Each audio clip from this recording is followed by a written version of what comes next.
Nous allons vous faire voyager à travers le parcours exceptionnel et peu commun d'un personnage emblématique de notre établissement.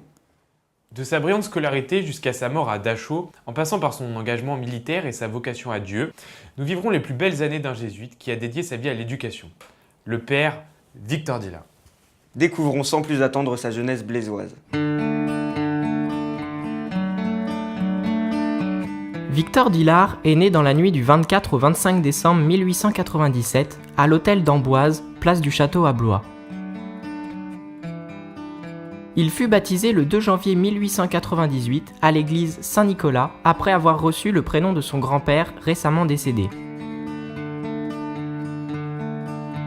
En 1903, Victor débute sa scolarité à Notre-Dame-des-Aides, où il entre directement en 10e. Sachant déjà lire et compter, il saute la 11e. À travers son brillant parcours, Victor Dillard obtient son premier témoignage à l'Académie Notre-Dame du Sacré-Cœur en 1908, alors qu'il est seulement en 6e. Victor pratique aussi de nombreuses activités, telles que la musique, où il joue du bugle et du violoncelle, mais il excelle aussi en sport et notamment en gymnastique. Jusqu'en première, Victor a obtenu 96 prix, une véritable petite bibliothèque. Le calme de cette adolescence heureuse fut brutalement rompu par l'éclatement de la Première Guerre mondiale. Toute une génération est fauchée. C'est dans ce contexte difficile, avec la mort de son frère, Pierre, en 1915, que Victor décide de s'engager. Il intègre l'artillerie en tant que crapouillot. Sa bravoure est rapidement récompensée et il gravit les échelons pour devenir lieutenant.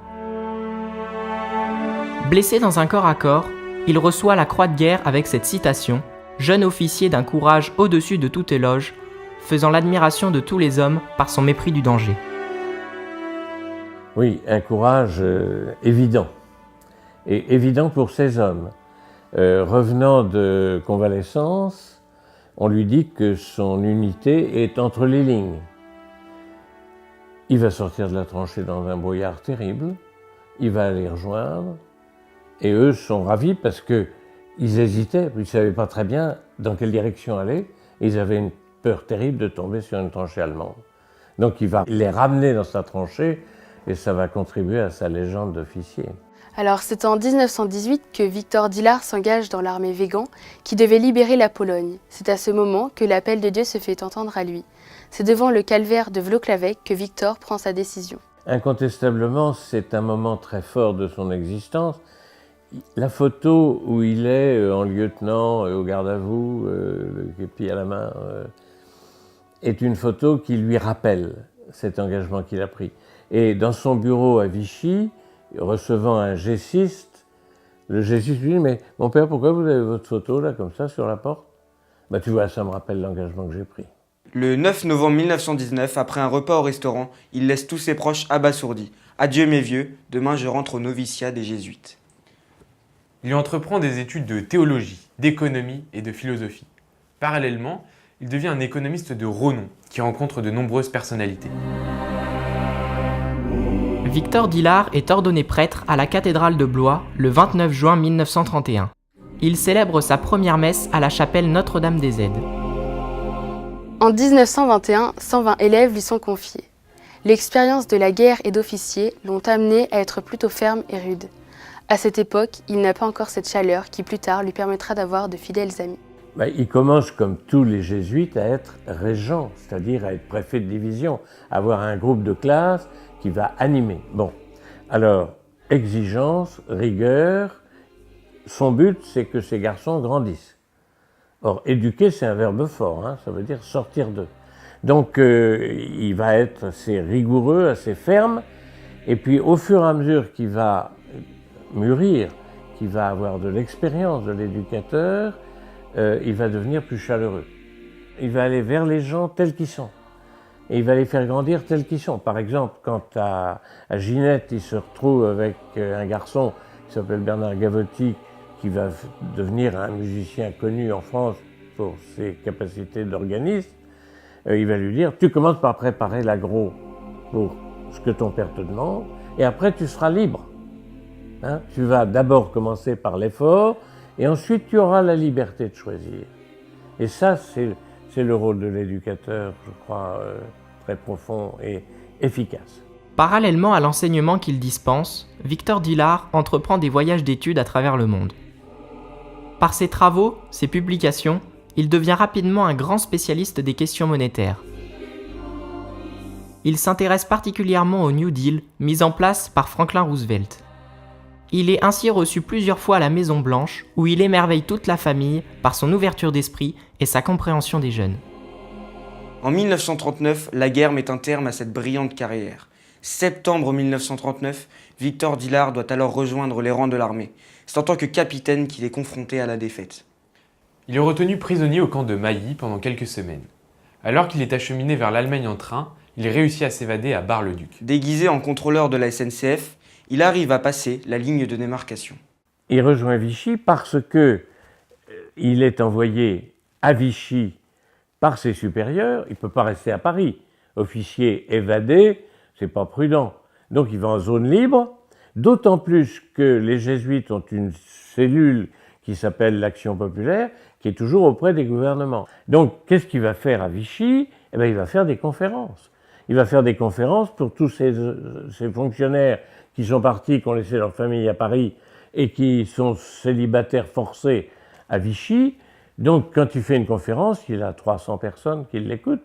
Et il va en faire une en particulier, dont le titre est donné dans l'édition américaine. La France peut-elle être sauvée du communisme par un autre paganisme ? C'est clair, hein ? Est-ce que la France va être sauvée par les nazis du bolchevisme ? Réponse non. Il faut un certain courage pour le faire. En 1943, Victor Dillard est conscient de la situation morale des jeunes Français envoyés en Allemagne pour le STO. Ne pouvant partir en tant que prêtre, il part sous une fausse identité en tant qu'ouvrier électricien, se faisant passer pour un père de famille. Mais alors, il avait quand même eu beaucoup de chance parce que le Russe qui travaillait avec lui, c'était un grand spécialiste et il était camarade, on peut dire, avec le père Dillard, quoi. Alors quand le père Dillard, il n'arrivait pas à faire ou s'il avait des problèmes, c'était le Méco qui parle, c'est Méco qui l'aidait. En Allemagne, il mène une vie dure. Chaque soir, au lieu de se reposer, malgré le froid, le manque de nourriture, les conditions d'hygiène déplorables, il court de groupe en groupe, découvre des militants et finit par organiser son aumônerie.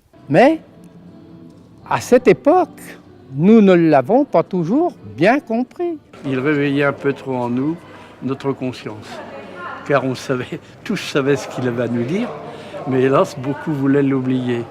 Alors c'est très difficile de se réentendre des choses qu'on ne veut pas, qu'on veut oublier. Nous étions des jeunes, 20 ans.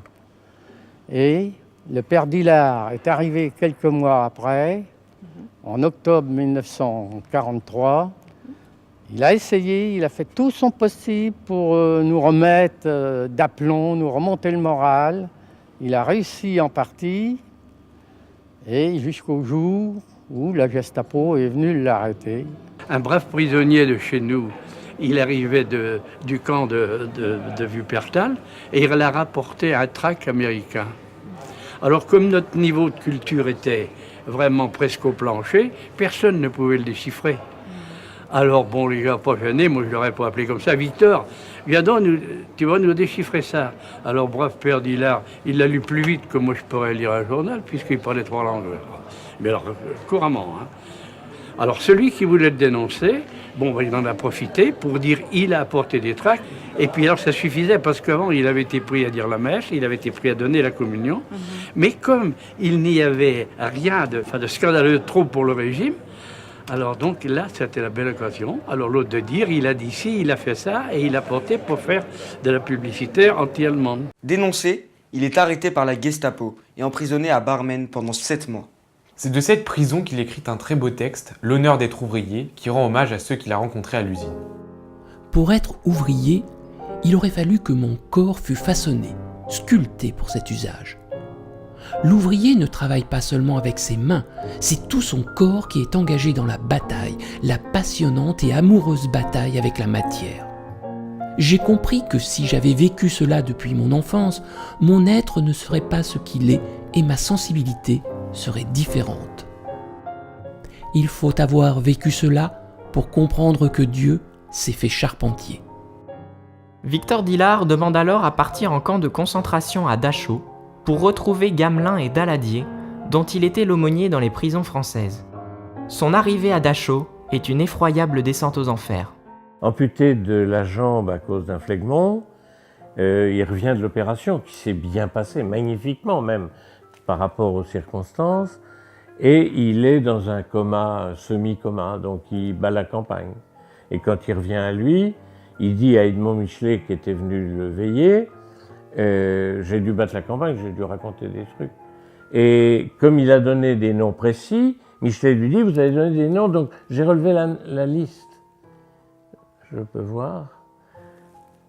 Le père Dillard reçoit la liste, la lit, les larmes aux yeux. Il dit, comme c'est curieux, c'est la liste des élèves de ma dernière classe de philo. Pour un prof, c'est très très émouvant ce passage-là, parce que ça montre à quel point ces élèves étaient des sujets et non pas une liste anonyme. Malade et maltraité, 6 semaines après son arrivée, il succombe d'une amputation de la jambe et décède le 12 janvier 1945. Ses multiples activités ont fait de lui un économiste reconnu. Et il a marqué par son aura de nombreuses personnalités qui l'ont rencontré, y compris et surtout dans les circonstances les plus difficiles. L'émission d'un timbre à son effigie va permettre de graver à jamais son action dans la mémoire collective.